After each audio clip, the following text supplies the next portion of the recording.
Hello guys, myself Hemant Kumar Singh and I am a student as well as learner of agriculture.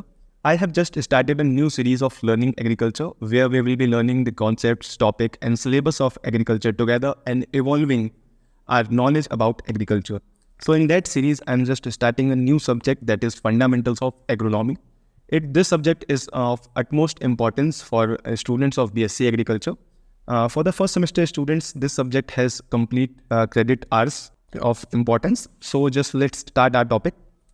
In this topic, we will be learning what is agronomy, what is its importance, its definition, and the scopes of agronomy, as well as the relation of agronomy with other sciences and role of agronomist. So हम यहाँ पे क्या series start कर रहे हैं? Agronomy की series. सो agronomy में हम क्या पढ़ेंगे? एग्रोनॉमी क्या है, इसकी डेफिनेशंस वगैरह क्या है, एंड स्कोप क्या होता है एग्रोनॉमी का, एज वेल एज बाकी जो साइंसेस है, बाकी जो ज्ञान है उससे एग्रोनॉमी का रिलेशन क्या है, and what is a agronomist, उसके रोल्स क्या होते हैं, वो क्या होता है, क्या करता है. We will be learning that in our series. So आगे बढ़ते हैं. तो फर्स्टली हम क्या पढ़ेंगे? डेफिनेशन ऑफ एग्रीकल्चर की. एग्रीकल्चर क्या होता है? एग्रोनॉमी के जानने के पहले हमें ये पता होना चाहिए कि हम पढ़ क्या रहे हैं. Agronomy is part of agriculture. So what is agriculture truly?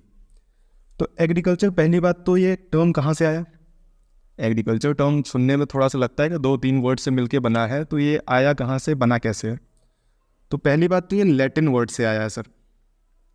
ठीक है, लैटिन वर्ड जो हमारे पास अगार एंड एग्री थे, अगार और एग्री, एक तो ये वर्ड हो गया. देन कल्चरा. तो अगार और एग्री का मतलब क्या होता था? सॉइल.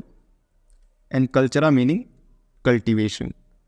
तो ये चीज़ तो कंफर्म हो गई कि जो हमारा एग्रीकल्चर वर्ड है वो तो हमारे लैटिन वर्ड से डिराइव हुआ है, दैट इज़ अगार एंड कल्चरा.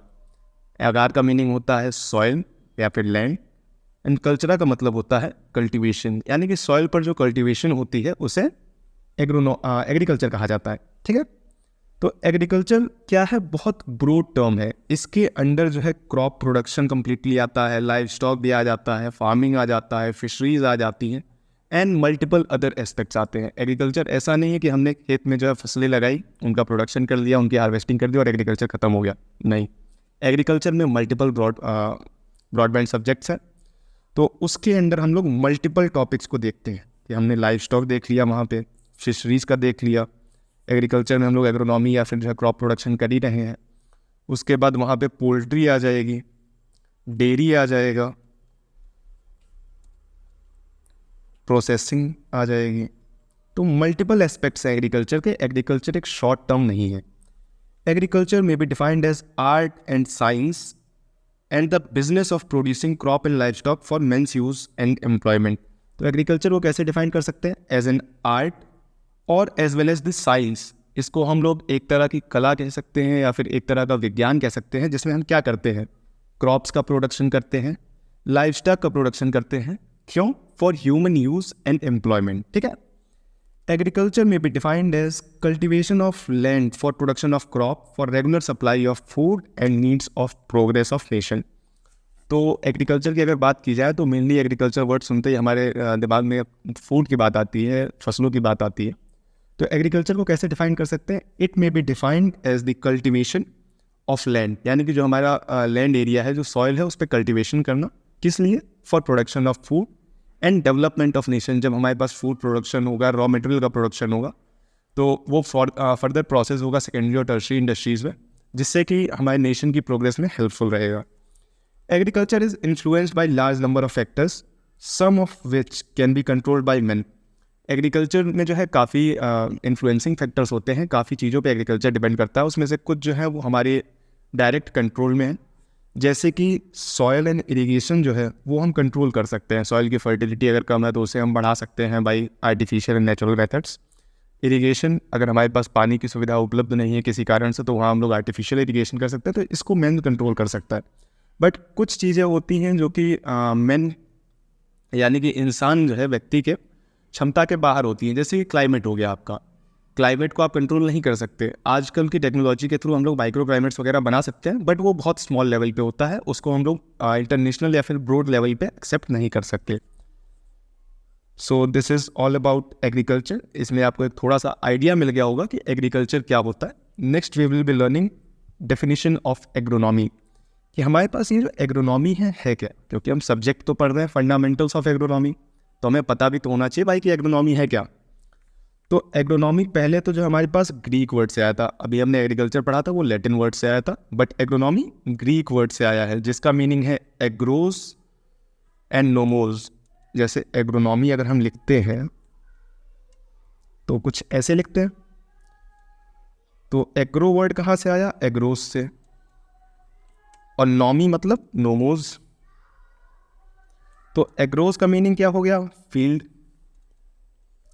और नोमोज वर्ड का मीन क्या हो गया, टू मैनेज, यानी कि management of field in such a way that we can produce crops and cultivate are different variety of crops for over it. ठीक है, तो एग्रोनॉमी को हम लोग डिफाइन कैसे करेंगे, agronomy is branch of agriculture sciences which deals with principles and practices, किस चीज़ के, soil, water and crop management.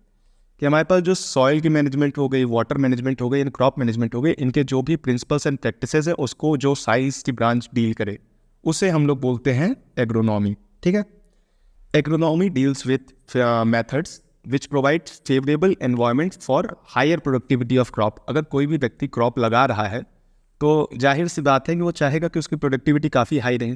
तो एग्रोनॉमी वो साइंस है जो डील करेगी किन चीज़ों से, सारे डिसिप्लिन एंड प्रिंसिपल से एंड मेथड्स से, जो कि फेवरेबल एनवायरनमेंट प्रोवाइड करेंगे क्रॉप को, जिससे कि वो हाई प्रोडक्टिविटी दे सके, ज़्यादा प्रोडक्टिविटी दे सके।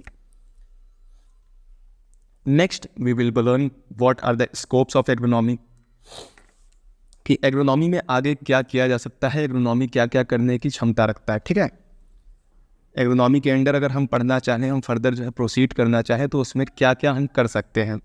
Development of new practices, agronomy क्या है, डायनेमिक डिसिप्लिन है। डायनेमिक मतलब ये समय के साथ बदलता रहता है। जैसे हमारे पास किसी चीज़ की नॉलेज अगर कम है तो उसके बारे में हम कम सोच सकते हैं, बट फर्दर जैसे जैसे हमारी नॉलेज में एडवांसमेंट आती जाएगी, नॉलेज को हम बढ़ाते जाएंगे उस चीज़ के बारे में, तो उसमें हमारी जो प्रैक्टिसेस या मेथड या फिर जो भी हम उसमें एक डेफिनेट फील्ड में जानते हैं, उसमें हम कुछ ना कुछ इवोल्यूशन लेकर आएंगे। तो वही एग्रोनॉमी के साथ भी है कि अगर हमारे पास नॉलेज किसी चीज़ की बढ़ेगी तो उसमें जो है क्या होगा, उसके मेथड्स एंड प्रैक्टिसेस भी इवॉल्व करेंगे। ठीक है, with advancement of knowledge and better understanding of plant and environment, agriculture practices are modified. ठीक है, न्यू प्रैक्टिसेस आर डेवलप्ड। अगर हमारे पास किसी चीज़ की नॉलेज आ रही है, हमारे पास फील्ड के या फिर सॉइल के या फिर वाटर मैनेजमेंट की नॉलेज एक्स्ट्रा बढ़ रही है, प्लांट की फिजियोलॉजी की नॉलेज एक्स्ट्रा बढ़ रही है, तो डेफिनेट बात है कि उसमें जो है हमारे पास मॉडिफिकेशन होगा। जो हम लोग प्रैक्टिसेस पहले से कर रहे हैं, जो हमारे पास कन्वेंशनल प्रैक्टिसेस है, उसमें कुछ ना कुछ एडवांसमेंट आएगा एंड कुछ नई प्रैक्टिसेस भी हम लोग इवॉल्व करेंगे।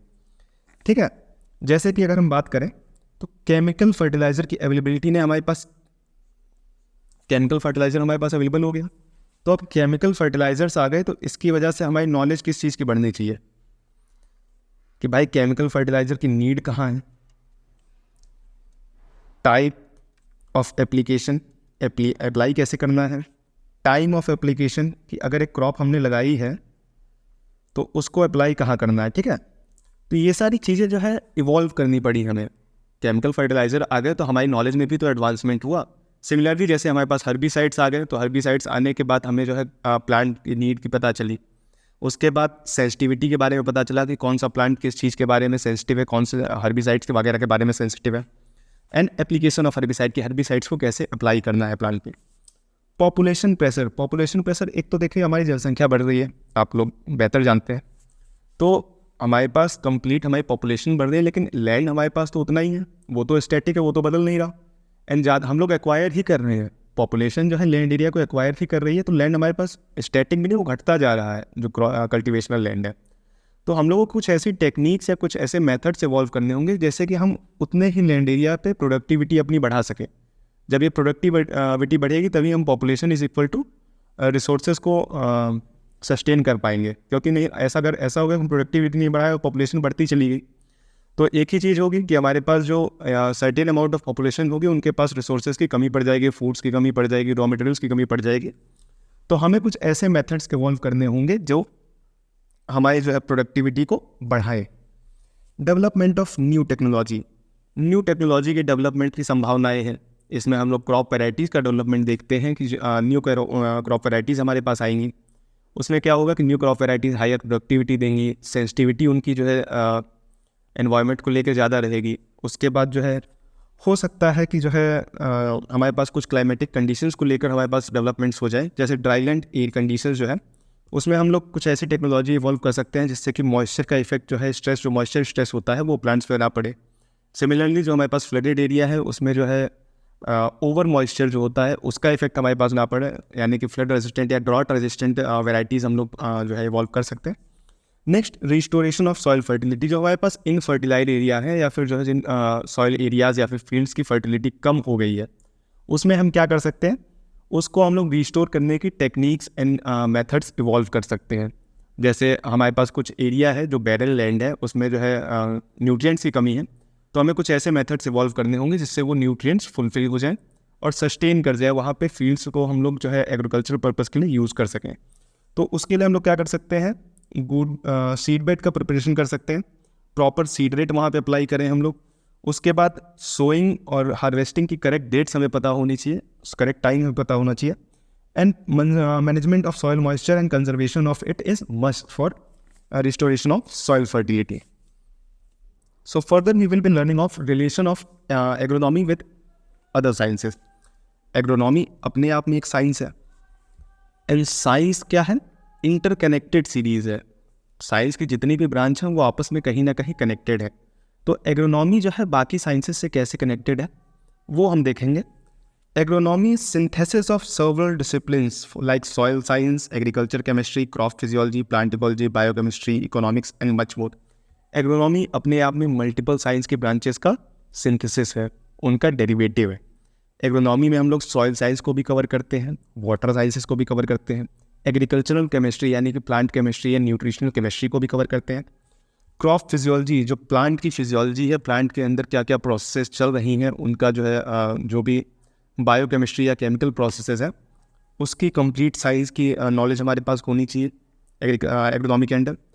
प्लांट इकोलॉजी जो इन्वायरमेंटल एंड क्लाइमेटिक रिलेशन है प्लांट के, उसकी sciences complete study analysis agronomy के अंडर जो है सिंथाइज जो है। बायोकेमिस्ट्री एंड इकोनॉमिक्स, प्रोडक्शन हमारे पास हो रहा है तो प्रोडक्शन इकोनॉमिक एनालिसिस इंपॉर्टेंट है। Soil physical chemical and biological properties have to understand to thoroughly effect modification of soil environment. Agronomy के अंदर हम लोग क्या स्टडी करते हैं, सॉइल इन्वायरमेंट का मॉडिफिकेशन का स्टडी करते हैं। तो उसके लिए हमारे पास सॉइल की physical chemical as well as biological जो प्रॉपर्टीज़ है उनकी हमारे पास प्रॉपर नॉलेज होना ज़रूरी है। Similarly it is necessary to understand physiology of crop. हमें एक क्रॉप के बारे में पता होना चाहिए कि उसके अंदर क्या क्या प्रोसेसेस हैं, उसके क्या क्या जो है नीड्स है, क्या क्या उसके न्यूट्रिशनल नीड्स है या फिर क्लाइमेटिक नीड्स है, सो दैट अगर कोई इशू आता है तो उसको हम रिजॉल्व कर सकें। हमें पता होना चाहिए कि जैसे फॉर एग्जांपल हम एक क्रॉप उठाते हैं एंड हमने क्रॉप उठाई एप्पल की, उसको हम लोग कोल्डर रीजन से उठा के ले आए हम कहाँ पे, हीट रीजन्स। फॉर एग्जांपल हमने जो है एक हिमाचल से सेब का प्लांट उठाया, उसको ला के हमने अपने यहाँ लगा दिया, उत्तर प्रदेश में लगा दिया। तो इससे क्या होगा, first thing it will not survive because crop physiology क्या है, उसको कोल्डर रीजन्स में डेवलप होने की जो है नेसेसिटी है।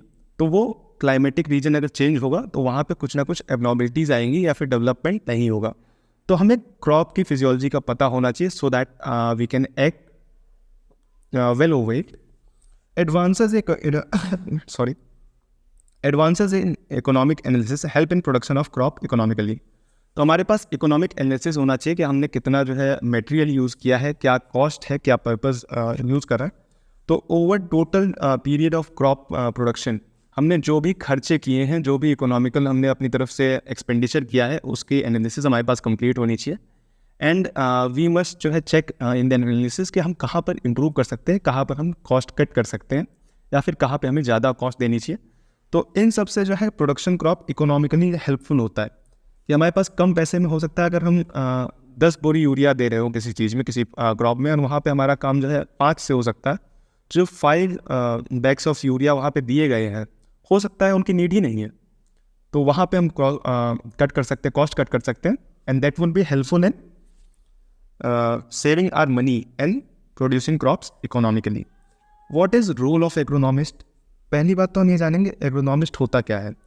एग्रोनॉमिस्ट एक ऐसा पर्सन होता है जिसके पास वर्किंग नॉलेज होती है कंप्लीट एग्रीकल्चर की, एंड उसके पास डिफरेंट सब्जेक्ट्स के जो मैटर स्पेशलिस्ट होते हैं उनका कोऑर्डिनेशन होता है, उनसे वो कोऑर्डिनेट करता है। Even he has much knowledge about agriculture, its prospects, and he aims to obtain maximum production at minimum cost. यानी कि एग्रोनॉमिस्ट एक ऐसा पर्सन है जिसके पास एग्रीकल्चर से रिलेटेड काफ़ी नॉलेज होती है, एंड वो जो है मिनिमम इनपुट देकर मैक्सिमम आउटपुट लेना चाहता है, यानी कि मैक्सिमम प्रोडक्शन कराते हैं मिनिमम कॉस्ट में, यानी कि जो सबसे कम कॉस्ट हो सकती है उसमें आप मैक्सिमम कितना प्रोडक्शन कर सकते हैं एक फील्ड से या फिर एक स्पेसिफिक पॉइंट ऑफ सेगमेंट से। He explores knowledge developed by basic and applied sciences for higher crop production. जो हमारे पास डिफरेंट साइंसेज होती है, प्रैक्टिकल साइंस हो गई या फिर थियोरेटिकल साइंस हो गई, बेसिक एंड अप्लाइड साइंसेज हो गई, इनकी नॉलेज को वो यूज़ करता है किस लिए? हायर प्रोडक्शन के लिए। And different research findings of other scientist, वो बाकी के साइंटिस्ट जो होते हैं उनकी रिसर्च फाइंडिंग्स वगैरह का भी ध्यान रखता है, and he just keeps a key over that so that he can just advancement in his knowledge and that may help in agricultural production as well. Agronomist has to test their sustainability in the field and accept them finally to also judge the reaction of farming community. Agronomist क्या होता है? वो different farming communities से added होता है, उनके वो reactions check करता है, एंड फील्ड्स पर वो सस्टेनेबिलिटी चेक करता है क्रॉप्स की या फिर किसी भी जो स्पेसिफिक वैरायटी की, एंड उसको जो है जजमेंट उसका एनालिसिस करता है, उसको जज करता है, एंड फाइनली उसको एक्सेप्ट करता है, and he just tells farmers or his farmer community about advancements in agriculture baki. So agronomist is anyone who has knowledge in the field of agriculture, is well connected to farmer community as well as the research community of agriculture and coordinates between them.